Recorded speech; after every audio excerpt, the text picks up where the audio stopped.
हरे राम राम राम हरे हरे, हरे कृष्ण कृष्ण कृष्ण हरे हरे। ब्रह्मानंदं परमसुखदं केवलं ज्ञानमूर्तिं द्वन्द्वातीतं गगनसदृशं तत्त्वमस्यादिलक्ष्यम् एकं नित्यं विमलं अचलं सर्वधी साक्षिभूतं भावातीतं त्रिगुणरहितं सद्गुरुं तं नमामि। नमामि सद्गुरु शान्तं सच्चिदानन्दविग्रहं पूर्णब्रह्मपरानन्दईशं महानन्दीवल्लभं सद्गुरु सच्चिदानन्दं केवलं करुणाकरं ज्ञानयोगेश्वरं वन्दे ज्ञानदेवा पुनः पुनः। अलंकापुरी पुण्यभूमि पवित्र तिथे नांदतो ज्ञानराजा सुपात्र तया ठविता महापुण्यराशी। नमस्कार माझा सद्गुरु ज्ञानेश्वरासी। सर्व संतांना वंदन, सद्गुरूंना वंदन, ज्ञानेश्वर माऊलींना वंदन, सर्व श्रोत्यांना वंदन करून आजच्या शिवगड अध्यात्म चॅरिटेबल ट्रस्टच्या ज्ञानेश्वरीच्या नित्याच्या उपासनेला आपण प्रारंभ करतोय। कालच्या चिंतनामध्ये आपण सुरुवात केलेली आहे। काही दृष्टांताच्या आधाराने माऊली वर्णन करतात। एरवी संकल्पाची सांज जे लोपे ते अखंडची आहे स्वरूपे, जैसे शंखा जात केवळ लोपे साप पण माळेचे। हे जो विवर्तवादाचा दृष्टांत माऊली सांगतात की श्री गुरुकृपेनं, भगवत कृपेनं हे संसाराचं मिथ्यात्व ज्यावेळी कळायला लागतं त्यावेळी जो साप जो दिसतो विवर्त रूपानं तो दिसायचा बंद होईल। हे जगाच्या ज्या अनुभूती आहेत, जगाबद्दल जी असणारी संवेदना आहे, त्या संवेदना हळूहळू कमी करणं फार गरजेचं आहे। प्रत्येक गोष्टीमध्ये आपण प्रतिक्रिया देत असतो, कारण फार संवेदनशील आपण असतो जगाबद्दल। तेच जर मी माझ्या परमात्म्याबद्दल, आत हृदयामध्ये असणाऱ्या माझ्या भगवंताबद्दल जर संवेदना राहायला लागलो तर निश्चितपणे तिकडून येणाऱ्या ज्या संवेदना आहेत त्या मला समजायला लागतील। आम्ही जगामध्ये जे ज्या काही गोष्टी घडतात त्याच्या संवेदना घेतो आणि त्याच्यावरती प्रतिक्रिया देत राहतो, आणि त्यामुळं हे संकल्प आणि विकल्प थांबतच नाहीत। आणि त्यासाठी हे भय जात नाही, आसक्ती जात नाही, मोह जात नाही। म्हणजे तो दृष्टांत द्यायला चालू केलेला आहे।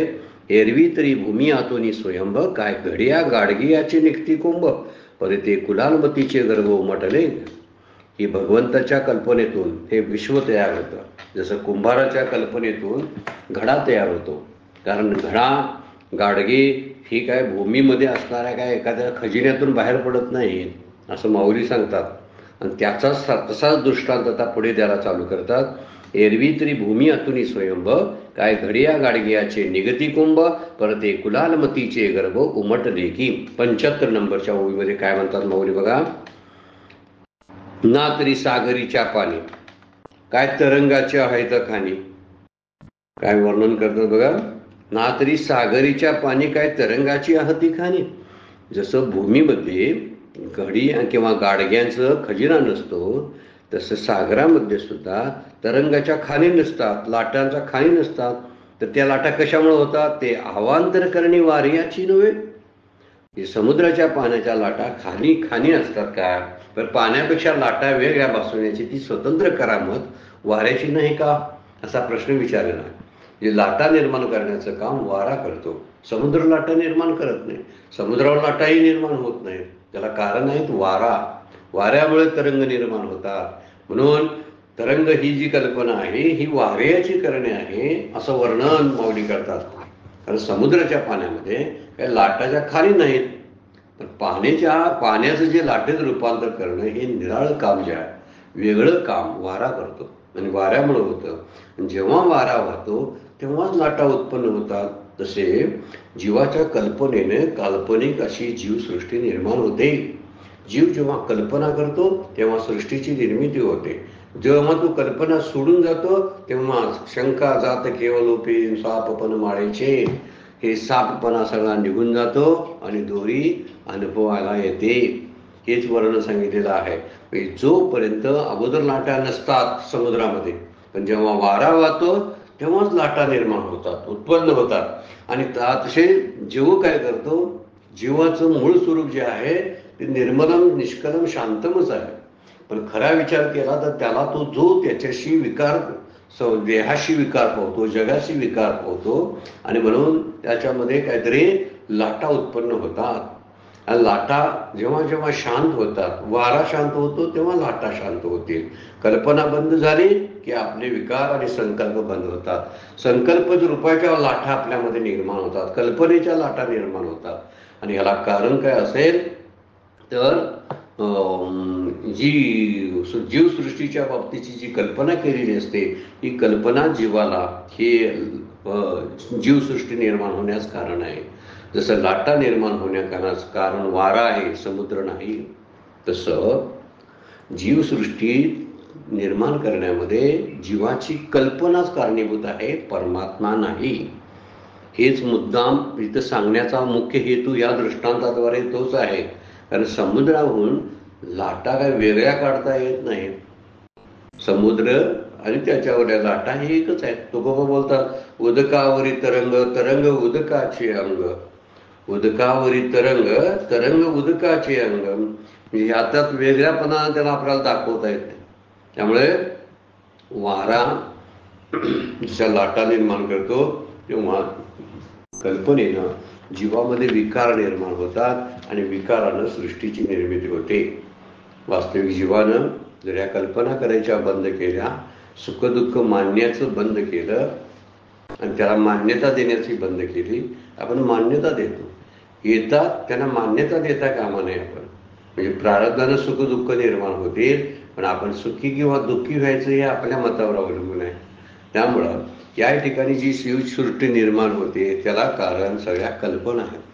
त्यासाठी दुसरा दृष्टांत कुठला दिला तर सागराचं पाणी आणि लाटा ज्या आहेत त्या पाण्याचा लाटांचा दृष्टांत देऊन हे सगळी कल्पना वाऱ्यामुळं होते. आणि ही वाऱ्या जसं आहे तसे जीवाच्या कल्पना जीवसृष्टी निर्माण करतात. परमात्मा यामध्ये काही करत नाही. जसा समुद्र काही करत नाही तसं वरच्या दृष्टांतामध्ये माती काय करत नाही. तर हे कुलालमतीचे गर्भशब्द वापरलेला आहे.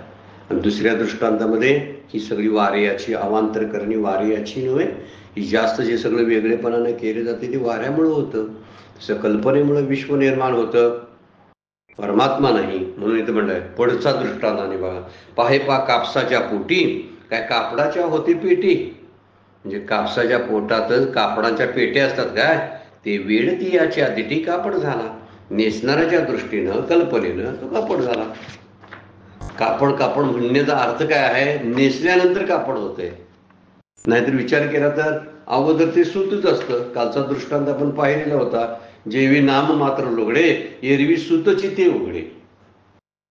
जेवी चांगदेव पॉझिटिव्हिटी उभी आपण काल बघितली होती, जेवी नाम मात्र लुगडे एरवी सूतची ते उघडे. सगळं सूतच असते. मग कापड कसा झाला सांगा बघू. तो शर्ट झाला, तो साडी झाला, आणि काय काय वेगवेगळे प्रकार झाला नेसण्याचे. झाला त्याला कारण आहे ही सगळी कल्पना, म्हणजे सुतावर केलेली कल्पना, ती कापड. ही कुणाच्या विचारामुळे झाली, नेसणारे जे आहेत त्यांच्या विचारामुळं. म्हणजे म्हणून विचार सांगितलेला आहे, कापसाच्या पोटात काय कापडाचा गट्टा असतोय काय, पण तो खरा कापूसच असताना नेसणाऱ्याच्या दृष्टीने कापड बनतो. कापड ही कल्पना सुताच्या अधिष्ठानावर तयार होते. सूत त्याचं अधिष्ठान आहे, पण सूत काय करत नाही. तसं परमात्मा काय करत नाही. सृष्टी निर्मितीच्या कालावधीमध्ये किती मुद्दे मांडलेले आहेत बघा, किती अलिप्त असतो तो परमात्मा, हे सांगण्यासाठी सांगितलेलं आहे. सूत या कपडापासून अलिप्त असतं. आता विचार केला तर त्यामध्ये असते बरं काय, सुताशिवाय ते कापड टिकणारच नाही. तसा परमात्मा असतो त्यामध्ये, पण तो अलिप्त असतो हे सांगायचं आहे. म्हणून कापड ही कल्पना सुताच्या अधिष्ठानावर होते, कारण कापडाला स्वतंत्र सत्ताच नाही. कापड स्वतः राहू शकत नाही. म्हणून कापसाचे कापड म्हणून ही जशी जीवाची कल्पना आहे, कापड नाहीच, ते फक्त सूतच आहे. त्याप्रमाणे भूतसृष्टी ही परमात्म्यावरून भिन्न नाही. कापड आणि सूत जसे एकच आहे, तरी सुद्धा सूत हे त्याच्यापेक्षा वेगळं राहतच. तसं आहे. तसा परमात्मा हा जीवसृष्टीपेक्षा वेगळा नाही. जीवाच्या ठिकाणी कल्पना निर्माण होते तेव्हाच त्याला परमात्मा वस्तूच्या ठिकाणी जग दिसायला लागतं. मुळात असतं ते परमात्माच आहे, पण कल्पनेनं त्याला जग दिसायला लागतं. तसं मुळात सूतच आहे, पण त्या नेसणाऱ्याच्या कल्पनेमुळं त्याचं कापड झालं. मुळात मातीच आहे, पण माती जरी झाली तर ते कुंभाराच्या कल्पनेमुळं त्याचे गाडगी मडकी झाली. मुळात पाणीच आहे, पण वाऱ्यामुळं त्याच्यामध्ये लाटा निर्माण झाल्या. वेगवेगळे दृष्टांत माऊली वापरून त्याचं स्पष्टीकरण देतात. आणखीन एक दृष्टांत बघा. जरी सोने लेणे होऊन घडे तरी तयाचे सोने पण न मोडे. म्हणजे सोनं जरी अलंकार रूपानेच बनलं तर त्याचा सोनेपणा कुठे जातोय का? नाही जात. एर अलंकार हे वरचलीकडे लेते याचे निभावे. वर जे सोन्याचे अलंकार ज्याला आपण म्हणतो, सोन्यावर भिन्न वाटणारे हे जे अलंकार आहेत ते सोन्याच्या वरच्या भागाकडे ते सुद्धा घालणाऱ्याच्या कल्पनेने निर्माण झालेले असतात. वास्तविक त्यामध्ये सोनच असतं, अलंकार नसतोच. तसं सृष्टीमध्ये अलंकार सृष्टीमध्ये परमात्माच असतो, विश्व नसतंच. हे सांगायचं त्यासाठी म्हणून दिलेलं आहे. जर सोने घडवून अलंकार बनवलं तर त्याचं सोनं पण जातंय काय बाबा कुठं? सोनं आहे तसंच राहतं. त्यामुळं सोन्यावरून वेगळा वाटणारा, असा भिन्न वाटणारा अलंकार हा जो आहे तो घालणाऱ्याच्या समजुतीमुळे वरवरचा असतो. बाह्य स्वरूपापुरतं ते त्याला अलंकार म्हणायचा. खरं बघायला गेलं तर त्यामध्ये सोनंच आहे. त्यामुळे अलंकारामुळे सोन्याचं नाम रूप बदलतं आणि सोने पण तसंच राहतं. त्याला नामं आपण वेगवेगळे घेतो. एकाला काय भांगटी म्हणतो, एकाला बुगडी म्हणतो. ही सगळी नामरूप बदलतात, पण त्यातलं सोनं मात्र तसंच राहतं. सोन्यावर दागिना हा विवर्त आहे, तसा परमात्माच्या ठिकाणी भूत मात्र ही कल्पना आहे. वास्तविक फक्त परमात्माच आहे, भूतसृष्टी नाही. हाच एकच मुद्दा पटवून देण्यासाठी हा चौथा दृष्टांत दिला बघा. पहिला दृष्टांत दिला तो गाडग्यांचा दिला, म्हणजे माती आणि गाडगी, त्यात निर्माण असणारा निमित्त कारण असणारा कुंभार.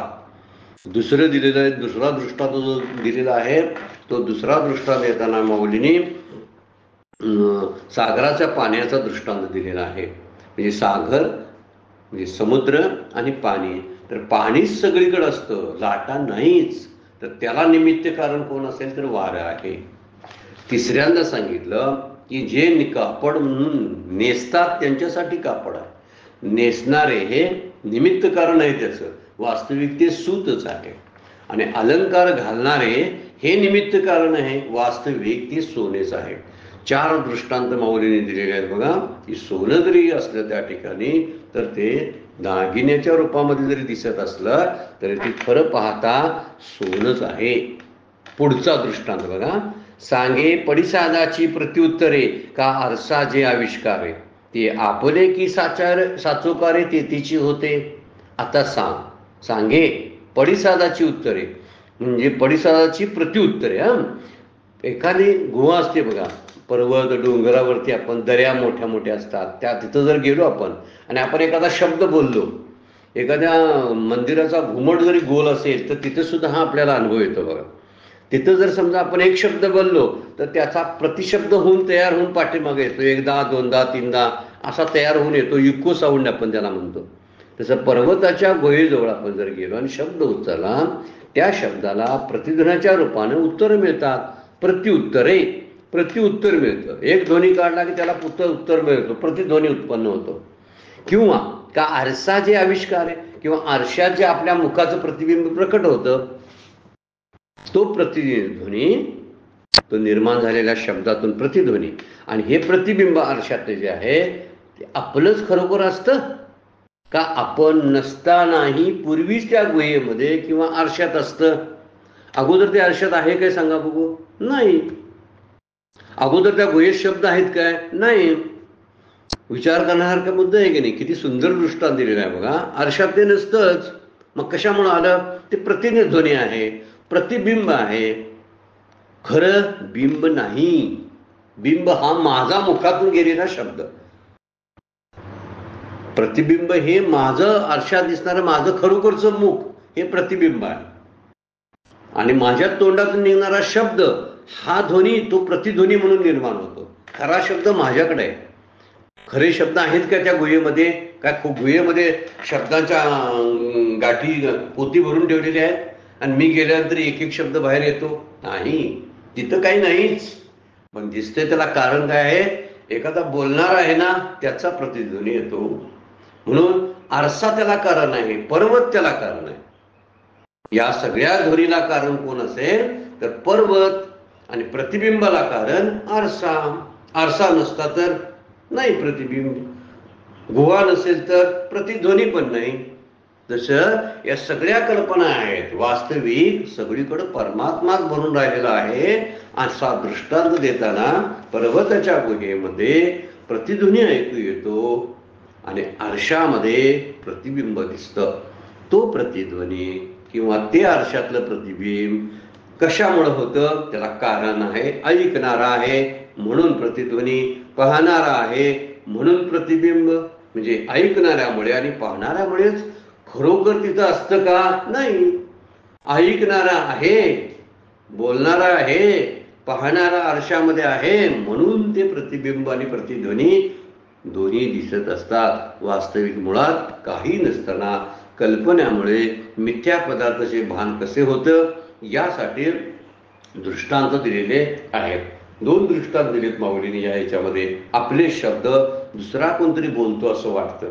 कल्पना आहे की नाही सांगा? तसे माझ्या दृष्टीमुळं या सृष्टीची निर्मिती होते.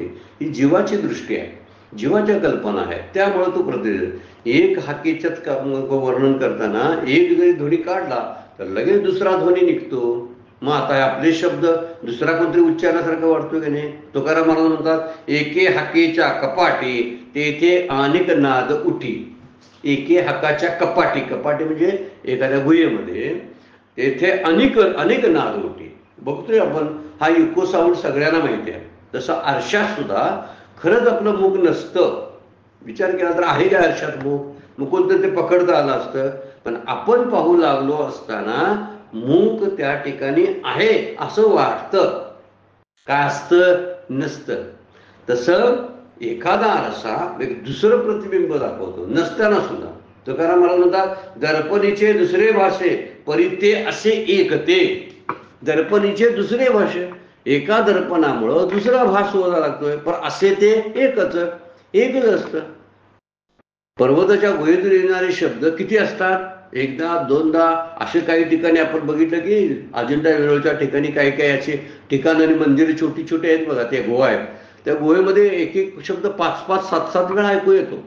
आपल्याला अनुभवायला ही हरकत नाही आणि सगळ्यांनी अनुभवलेल्या गोष्टी आहेत. काही गोल घुमटाची मंदिर असतात ना, एकदम मोठा गोल घुमट असतो बघा. त्या ठिकाणी जर आपण तिकडं विजापूरला वगैरे तिथे ते घुमट बघून आलो असेल तर त्या ठिकाणी सुद्धा आपल्याला अनुभव येऊ शकतो. 5-5, 6-6 वेळा. 5-5, 6-6 वेळा तो बोललेला आहे का? नाही. ते फक्त प्रतिध्वनी आहे. किंवा 10 आरशे लावलेले असतात. काही काही ठिकाणी असतात बघ, केश कर्तनालयामध्ये भरपूर आरशे लावलेले असतात. भरपूर ठिकाणी मी दिसतो म्हणून काय मी इतकं आहे काय? नाही. फक्त ती आरशाची सगळी कल्पना आहे, प्रतिबिंब आहेत सगळी, ती खरी बिंबच नाही.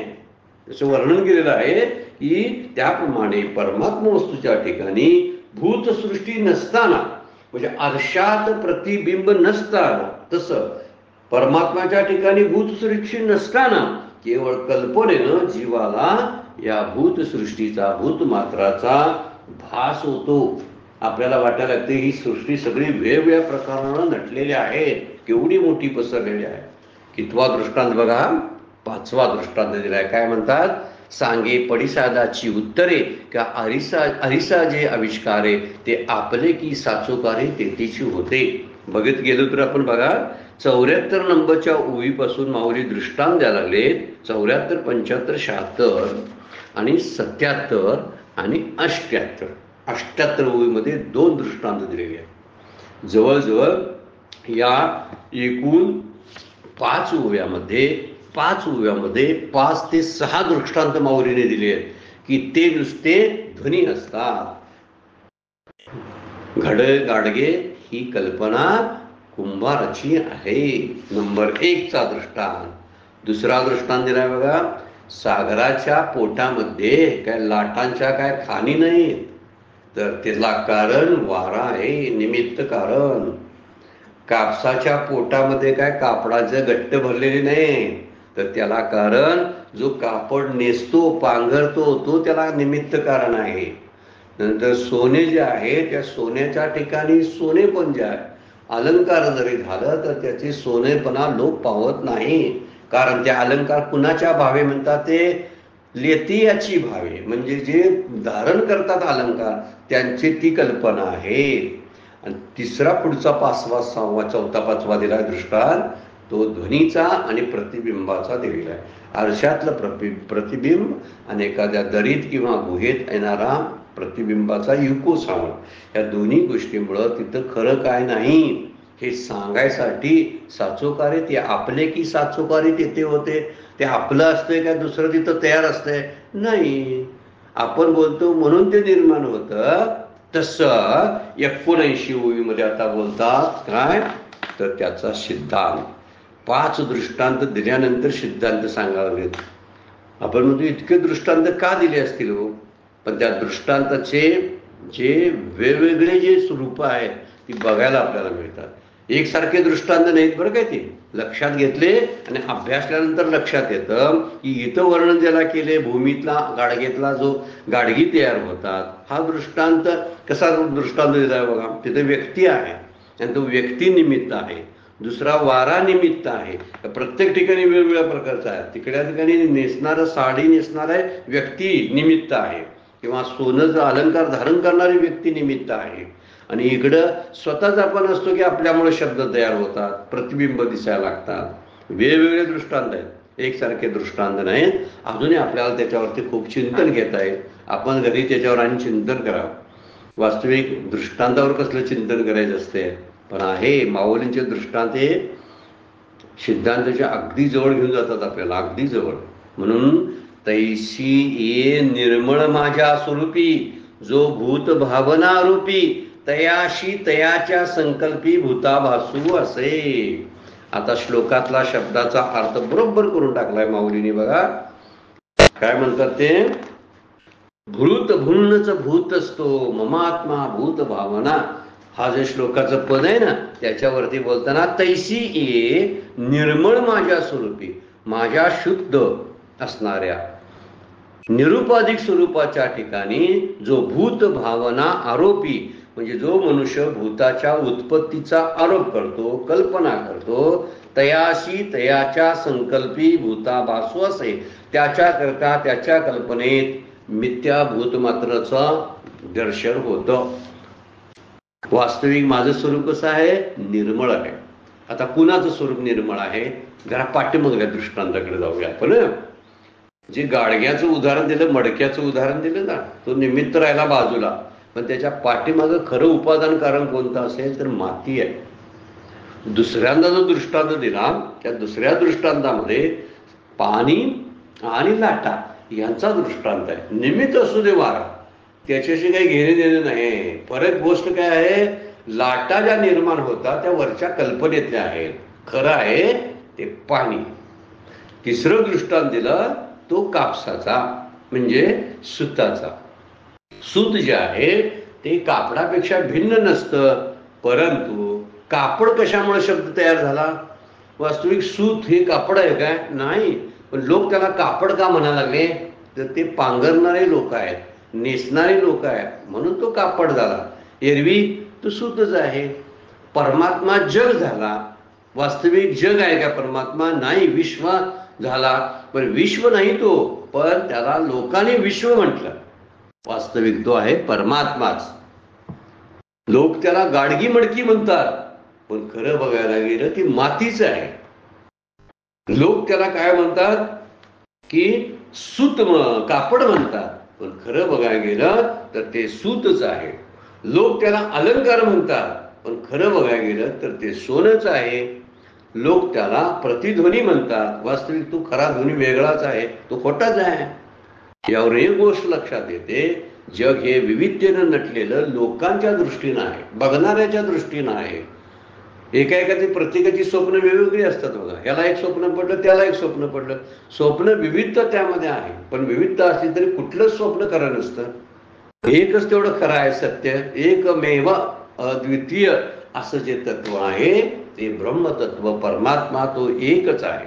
तोच ह्या वेगवेगळ्या कल्पनेला, लोकांच्या कल्पनेमुळं हा नटून बसलेला आहे. आणि माझं स्वरूप भगवंत म्हणतात निर्मळ आहे. म्हणजे जे श्रुती सांगते ना, निर्मलम. निर्मलम म्हणजे शुद्धतेची पराकोटी आहे. त्या ठिकाणी अत्यंत शुद्ध गोष्ट, त्याला निर्मळ शब्द वापरलेला आहे. त्या ठिकाणी पावित्र्य असतं. शुद्धता म्हणण्यापेक्षा स्वच्छ, शुद्ध, पवित्र, 3 शब्द एकसारखे वाटतात का नाही? पण नाही ते एकसारखे. काय म्हणतोय आपण? स्वच्छ झालं, पण स्वच्छ जरी झालं तर शुद्ध झालंय काय? नसतंय. स्वच्छ फक्त झालं. आता त्यानंतर शुद्ध करायचं. आता शुद्ध झालं की त्यातली बरेचसे मळकट निघून जातं, आणि निघून गेल्यानंतर त्याचा वापर जर योग्य ठिकाणी झाला त्याला पावित्र्य प्राप्त होतं.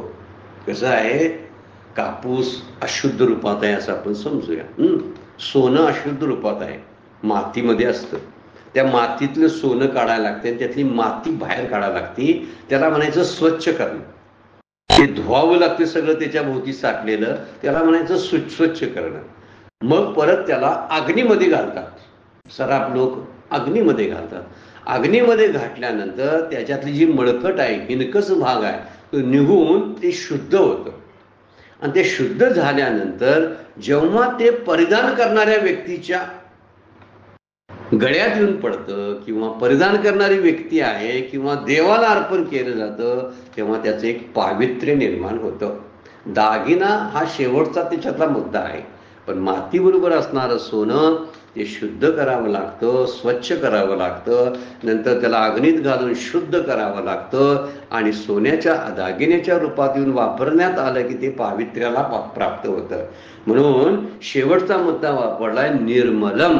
हा पावित्र्याचा मुद्दा आहे. आणि पावित्र्याच्याही पलीकडं निर्मल. निर्मल शब्दाचा अर्थ, एकदा निर्मळ झालं की त्याची शुद्धता, स्वच्छता आणि पावित्र्यता कोणीही बिघडू शकत नाही. त्याला निर्मल म्हणतात. निर्मलम, निष्कलम, शांतम असं ते स्वरूप आहे, असं श्रुती वर्णन करते. आणि ते कसं आहे? निरुपाधिक आहे. तिथं कुठल्याही प्रकारची उपाधी नसते, आणि उपाधी नसल्यामुळं ते एकदम निर्मळ असतं. निर्मळ स्वरूप म्हणलेलं आहे. तैसे ये निर्मळ माझ्या स्वरूपी जो भूत भावना आरोपी, त्याप्रमाणे या माझ्या शुद्ध असलेल्या निरुपाधिक स्वरूपावर कोणी प्राण्याच्या जीवसृष्टीच्या कल्पनेचा आरोप करतो, त्याला त्याच्याच कल्पनेमध्ये जीवसृष्टीचा भास होतो. म्हणजे जीवसृष्टीचा भास होण्याला कारण कल्पना आहे. वास्तविक भगवंताचं स्वरूप निर्मळ आहे. त्या ठिकाणी कुठलीही उपाधी नाही, निरुपाधिक आहे. आणि त्यामुळं ते शुद्ध आहे, स्वच्छ आहे, निर्मळ आहे. परमात्म्याच्या ठिकाणी जात, नाम, जाती, रूप, गुण, क्रिया, संबंध यातली कुठलीही उपाधी नसते. कारण शास्त्रानं सांगितलंय की जे जे म्हणून विकार पावतं, त्या विकाराला, विकारी वस्तूला नाम असतो, त्याला रूप असतं, त्याला जात असते, त्याला गुण असतो, त्यांच्यात क्रिया घडतात, त्यांचे संबंध असतात. त्या सगळ्या गुण त्यामध्ये असतात, 4-5 गुण. तरच ते सृष्टीमध्ये येतं, सृष्टीमध्ये रूपांतर होतं. पण हे सगळे गुण आहेत ते जगाला लागू पडतात, विश्वाला, जीवसृष्टीला लागू पडतात. माऊलींची ओवी 13व्या अध्याय, नाम रूप संबंध जाती क्रिया भेदू, हा आकाराशी संबंध वस्तूशी नाही. काय म्हटलं? नाम रूप संबंध जाती क्रिया भेदू, 6 गोष्टी सांगितल्यात बघा. हा आकाराशी संबंध, याचा संबंध फक्त आकाराशी येतो. विश्व हे आकार रूप आहे, पण निराकाराशी त्याचा काही संबंध नाही, वस्तूशी नाही. नाम रूप संबंध जाती क्रिया भेदू, हा आकाराशी संबंध, वस्तूशी नाही. वस्तूशी म्हणजे आत्मवस्तूशी त्याचा काही संबंध नाही, परमात्म्याशी त्याचा काही संबंध नाही. ते निर्मळ असलेले तत्व आहे. म्हणून उपाधी वेगळे तुम्ही निर्विकार, काहीच संसार तुम्हा नाही. तुकोबा विठ्ठलाला उद्देशून बोलतात, तुम्हाला काय संसाराचा विकारच नाही. उपाधी वेगळे, तुम्ही निर्विकार. 2 शब्द वापरले. एक म्हणजे तुम्ही निरुपाधिक आहात आणि तुम्ही निर्विकार आहात.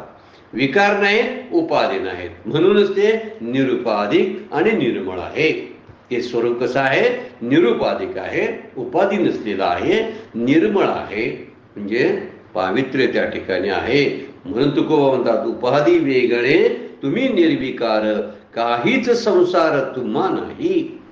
कारण परमात्मा हा सिद्धांत सांगितलाय बरं का या ओळीमध्ये. परमात्मा मुळीच नाही असं नाही, तर तो भाव आणि अभाव रहित पण भावरूप आहे. भाव रहित म्हणजे काय आहे, तर परमात्मा दिसत नाही. अभाव रहित म्हणजे काय, अभाव जर त्याचा मानला तर जग टिकणार नाही. म्हणून त्याला काय म्हणतात बघा, भावरूप आहे. तो फक्त आहे, सतरूपानं अस्थिरूपानं तो आहे, नाही म्हणता येत नाही. कल्पनेने जगाची प्रतीती येते. जग जे मला दिसतं ती कल्पना आहे. मग जगाचा बाद करून, जगाला बाजूला करून आपल्याला भगवंताचं दर्शन घ्यावं लागेल. हे जगामध्ये सगळं आहे ते प्रदर्शन आहे. प्रदर्शनला बाजूला केल्यानंतर दर्शन होतं. आणि प्रदर्शन हे आपलं आहे, त्यामध्ये विविधता आहे. सगळं वेगवेगळ्या प्रकारचं प्रदर्शनच मांडलेलं आहे जगामध्ये. आणि प्रदर्शन बघायला गर्दी कशी असते बघा, तसं जग प्रदर्शनाला भुलतं. जगच हे प्रदर्शन आहे. जगातले लोक प्रदर्शनाला भुलतात, पण खरं आहे त्याच्या पाठीमागचं प्रदर्शन जर काढलं तर ती दर्शन शिल्लक राहतं. म्हणजे कल्पना आहे. ती कल्पना जर बाजूला काढली तर परमात्मा निर्मळ माझा स्वरूपी, जो भूतभावना रूपी तयाच्या संकल्पी भूताभासू असे. कारण जगातील पदार्थाचा निराश किंवा बाद आपण सुषुप्तीत झालेला पाहतोय की नाही आपण. जग बाधित होत नाही असं म्हणायला जागाच नाही. जग बाधित होतं, ते अबाधित नाही, ते बाधित करता येतं, होतं बाधित. गाढ झोपेमध्ये जग कुठं असतं सांगा बघू. त्यामुळे सुषुप्तीमध्ये जगाचा लय असतो. याचाच अर्थ आहे जागृती स्वप्नातील जग हे कल्पनेतलंच असतं. स्वप्नामध्ये मी बघतो तो जी प्रतीती मला येत असते प्रातिभाषिक सत्तेमध्ये येत असते. जागृतीमध्ये मला जे जग दिसतं ते व्यावहारिक सत्तेतलं असतं, पण पारमार्थिक सत्तेमध्ये जगच नाही आहे. म्हणून जागृतीत आणि स्वप्नात मला जो भास होतो तो कल्पनेतला आहे, कारण तो तिन्ही काळामध्ये ते टिकत नाही. जागृती स्वप्नामध्ये अनुभवाला येतं, जागृतीमध्ये स्पष्टपणानं, स्वप्नामध्ये अस्पष्टपणानं, पण सुषुप्तीत ते लयाला जातं. मग लयाला जाते त्याचा अर्थ तर ते तिन्ही काळामध्ये स्थिर राहत नाही. जग पूर्वी नव्हतं, आता दिसतं, नंतर नसणार आहे, कारण ते विनाशी आहे. आणि म्हणून त्या जगाची सत्ता फक्त दिसण्यापुरती आहे, प्रतीतीला येते तेवढ्यापुरतीच त्याची सत्ता आहे. त्यामुळे जग प्रतीती होण्यास कारण जीवाची कल्पना आहे. माऊलींना स्पष्टीकरण त्याचंच द्यायचं आहे.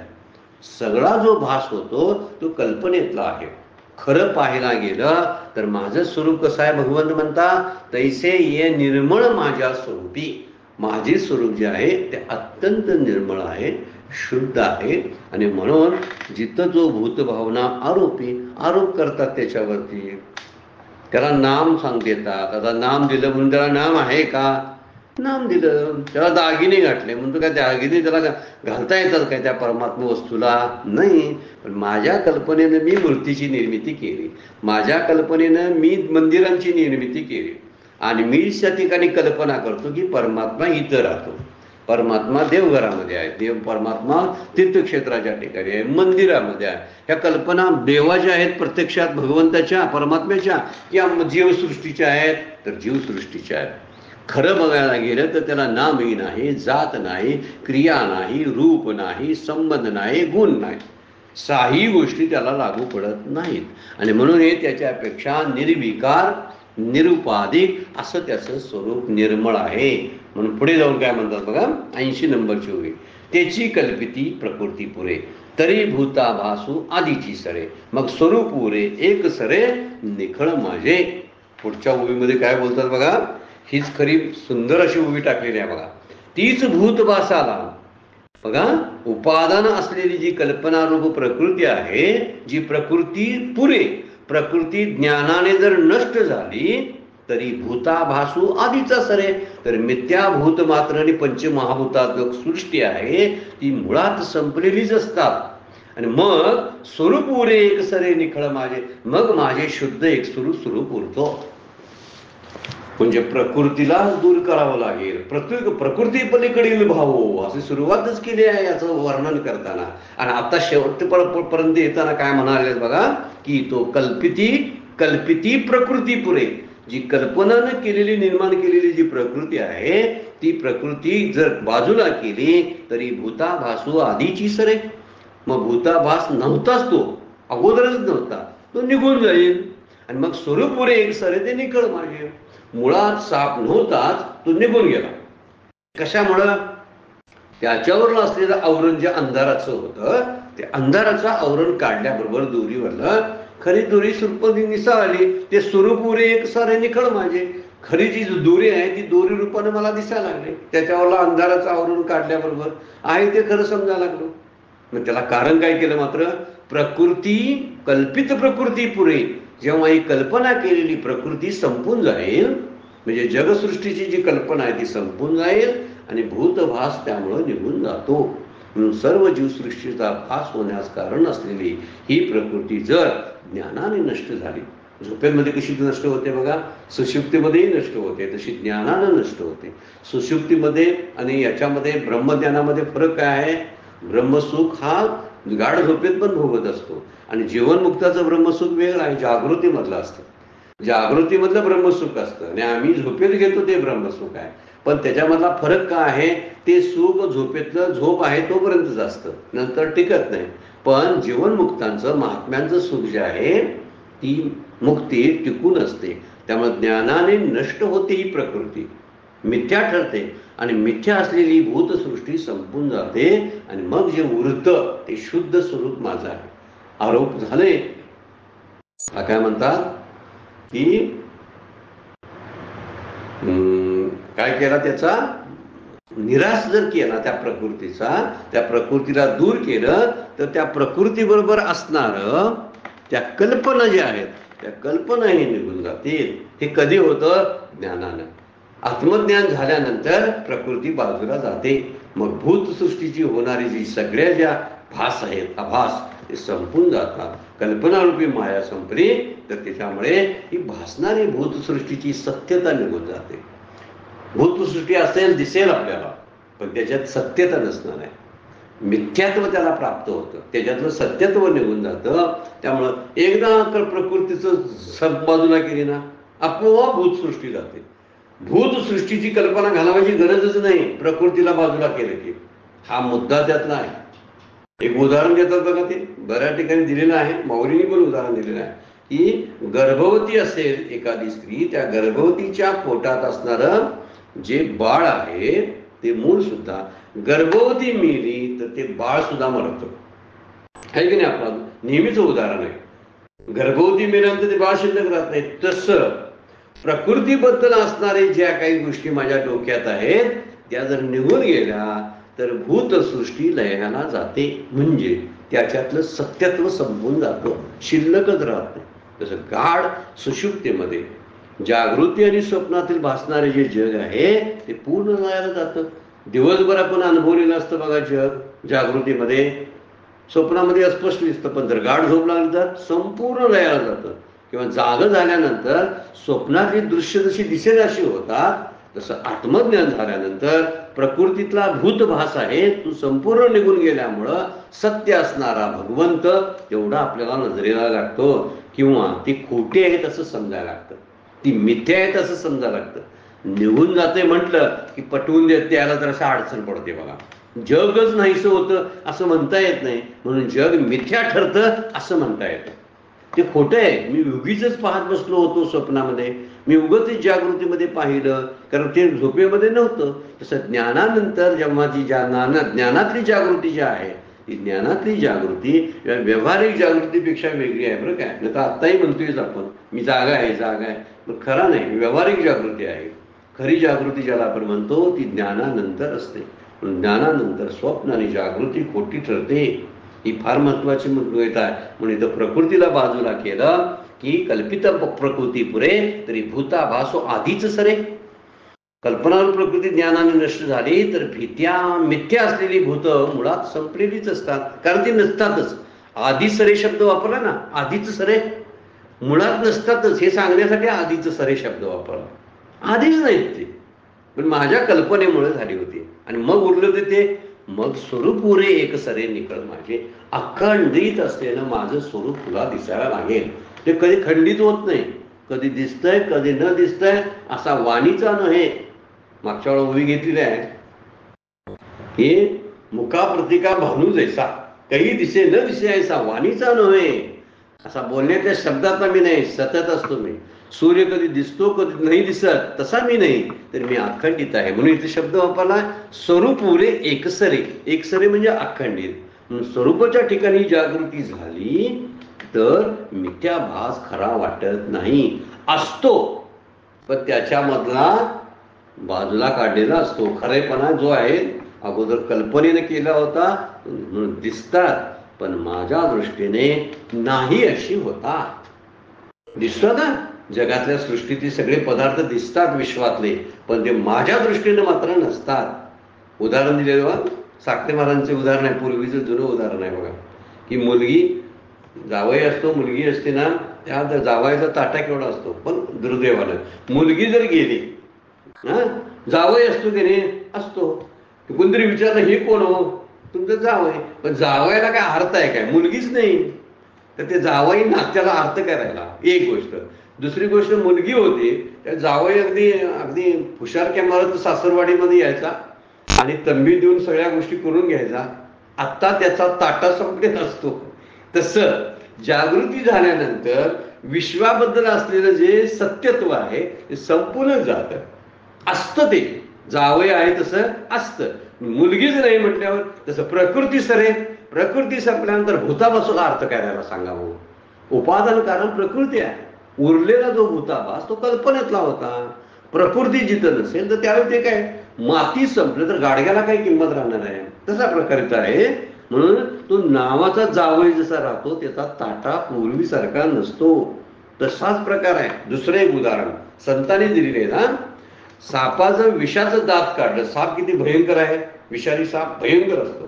तो आपल्या मृत्यूला कारणीभूत होऊ शकतो, किती भयभीत करतो, आपल्याला मृत्यू घडवू शकतो. पण सापाचं मुख्य गोष्ट काय त्यातली आहे, सापाच्या विषाचा दात एकच असतो. तो जर काढला, आता सापाला अर्थ करायला, साप कुठं गेला काय सांगा बघू. आहे पूर्वी भीती वाटत होती की संसाराची, आता नाही वाटत, कारण संसारच मुळात माझ्या दृष्टीने नष्ट झाला. तसा दिसतोय मात्र साप दिसतो, पण विषारी दात नसल्यामुळे मी खेळवतो, त्याला गळ्यात घालतो, मिरवतो आणि माझ्या उशाला घेऊन बसतो, माझ्या अंतरुणावरही तो माझ्याबरोबर असतो, पण तो नसतो का, तू चावतच नाही, त्याच्याला विषच नाही. आणि चावला तर काय उपयोग नाही. काय करू नाही, चावून चावून करणार आहे, प्रारब्ध चावत राहतं, राहू दे. प्रारब्धाला विचारतोय कोण, त्यातले विषाचे दातच काढतात ना. मग सुख आलीत काय दुःख आलीत काय, त्याचा परिणाम विषवत होतच नाही. कल्पना करत पाठीमागे आपण गेलो ना, तर प्रकृती संपली ना तर भूताभासून नष्ट होतो. तसं इथं आहे, साप असून नसल्यासारखा होतो, म्हणजे भीती राहत नाही त्याची, त्या सापाला मारावं लागत नाही.